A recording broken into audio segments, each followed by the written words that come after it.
What's up, guys? So if you're serious about breeding ball pythons like I am, you're probably going to want to teach somebody to be able to do what you can do. That could probably save your season, or maybe save your entire collection.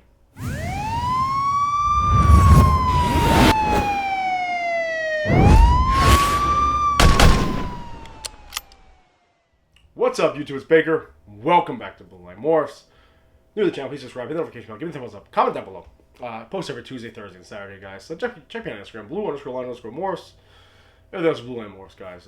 What's up? Completely, totally transparent channel. Doing pretty well. Moving along. Collection's growing. Equipment's growing. Everything else is growing. Turn it back. What's going on? No real updates, guys. Didn't feed today because Sal was working overtime, making that money. So I'll probably swing by later in the week, or maybe just hold off to next weekend, Friday or Saturday, pick up some rats. Not a big deal.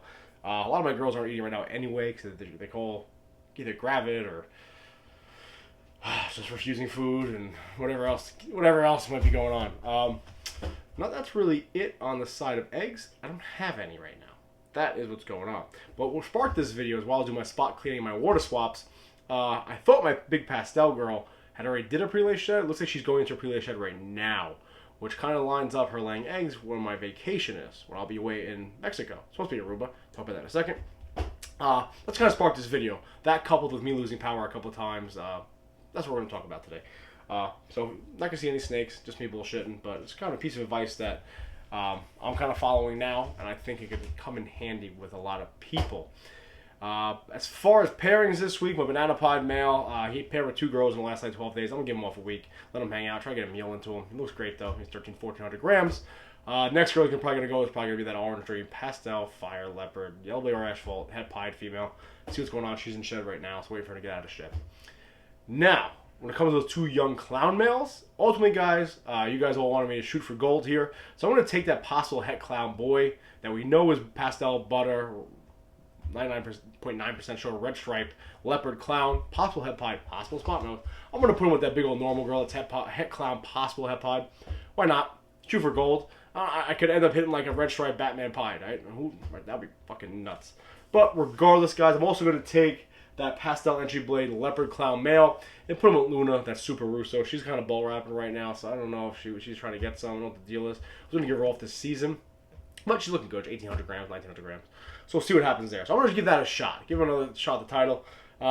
Aussie boy they need again. I don't want to try mice, but I want to get some meals into him. I really don't want to miss the window here with that pastel clown pie girl. I'm kind of relying on him to get some shit done, so we'll see what happens. Other than that, shot over to Joe's house today. Joe Empire State Exotics picked up that crazy clown male with that weird gene. I kind of posted him on YouTube, Instagram a couple of times. So I'm gonna do it Saturday. I'll show him off to you, and also show off the new girl that I picked up. Other than that, guys, nothing else really going on. Listen, today's video is kind of about being prepared and kind of teaching somebody or a couple people how to operate your equipment or handle your collection or deal with your collection or kind of do things in case you're not around.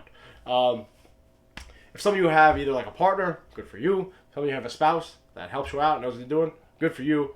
This video is not for you. This is for guys like me who are just by themselves. I have a lot of great friends locally, but for the most part, this Operation Blue Line Morphs, I do all the work and I'm handling by myself. That's why the videos are somewhat boring, just because I can't do all this, and it would be nice if I have somebody to help videotape, but no big deal. We'll figure that out later on. Anyway, this is how this kind of got sparked for me. About 3 weeks ago, I came home from work, super late, 1, 2 o'clock in the morning, and my microwave was blinking. The time was like 0000. It wasn't midnight hour, so it should have been 0000. Somewhere along the line, my circuit breaker got popped. I lost power. Not a big deal. My tenant that lives in the basement, he's one of my best friends, Frankie. He knows, he reset it, everything come back on. Not the end of the world, right? The rack's gonna kick back on, the incubator's gonna kick back on for the most part. However, he made a fire and the heater don't kick back on. Yes, I can hook a thermostat, not the digital one that comes with the heater. That way it will kick back on if the power loss and kick back on, but I don't have that right now. So, when I got home, it was a little cold in here. Nothing crazy. It was like 71, 72 degrees, which isn't that bad. But just kind of got me thinking. The humidity was a little low. I think it was like 37%. Right now we're at 79 degrees and 55%. So it kind of got me thinking. Well, scratch that. 2 weeks goes by. I didn't think nothing of it. No big deal. I popped everything back on. 2 weeks goes by. Have a little bit of a windstorm, I guess you could say. Branch falls, and ultimately they have to do work on the pole. They cut the PSNG, sends me a text. I just got to work. They have to cut the power. The power's going to be down. I'm like, fuck. So I'm not going to be home for probably 12, 14, 15, 16 hours. So at this point, I was like, shit. I was like, all right, no big deal. As soon as I shoot home, I'll turn everything back on and make sure it's up and running. So at this point, I was like, you know what? My best bet is to get Frankie's ass up here and kind of show him how to work this equipment, show him how to turn on like the heater, which isn't the button. Show him how to work and go through the modules with the humidifier, that way it's on the right humidity, how to turn on the thermostat with the incubator, and how to look at this and regulate this thing with this thermostat, okay? Do I expect Frankie to do anything more than that? Absolutely not. But if I lose power, it's kind of nice for me to have somebody to rely on in order to make sure everything's up and running, at least when it comes to temperatures. Okay, at least when it comes to kind of like humidity and temperatures, to know this room is taken care of. Let's take this a step further. Like I said before, I was just cleaning and spot cleaning and doing water swaps for that's what I do every Sunday, right? We talked about this. I came across my big pastel girl. Now, I thought she had gone into her pre-laced shed a month ago. A little longer than that, I guess. I don't know what I did. Maybe thought someone was an ovulation, it wasn't, or maybe I missed an ovulation. I don't know. Regardless, she's going into her pre-laced shed now. She's lumpy as shit. That's great. I'm excited, right? I want to get some eggs in here. I think this girl down here is gonna lay any day now. The Banana Entry Pastel Butter. Fire Girl. She's looking ridiculous. Upside down. She had a pre-laced shed March 9th. So we're looking at 2.5 weeks, give or take. So hopefully that's the first girl to lay. I still think this girl's going to lay. This big spider girl, man. She looks like she is glowing and she is monstrous. Anyway, so it got me thinking. I'm going on vacation the end of April into May. Not going to be around. So if this girl lays in that window, and even before when I was setting up my tripod here, my Killer Leopard Clown girl was making all types of noise because she was like inverting herself. She's getting ready to go in her pre-laced shed. That girl's going to lay probably the same time. I think this Sterling Lesser girl might go in her pre-laced shed also soon. So long story short, guys, it kind of got me thinking. What am I going to do if these snakes are dropping eggs and I'm supposed to be Aruba, wanted to go to Aruba, invited one of my best friends and his wife to go to Aruba with me and Michelle, and somehow they booked Mexico. Didn't pay attention to the group text for like, I don't know, 25, that's not true, like 3 hours. And next thing I know, we're booked to go to Mexico. No big deal. It is what it is. But regardless, I'm going to be in Mexico. So what happens if I'm going to be all the way down there in the Gulf, and these animals are dropping eggs? I have a few options, right? I can kind of let them rock. I got to talk to a few people about this. I can kind of let them rock. Little maternal incubation for now. When I get home, pop them in the incubator. Could do that. Hopefully nothing happens. But I don't want to really take that chance, right? Even though it might be only a couple of days, I'm sure they'll be fine. Especially if I turn before I leave, I turn the heater on. Have a little warmer in here. That way, I know for a fact it's staying at least 88 degrees, 89 degrees in there, whatever the case may be. You got me thinking.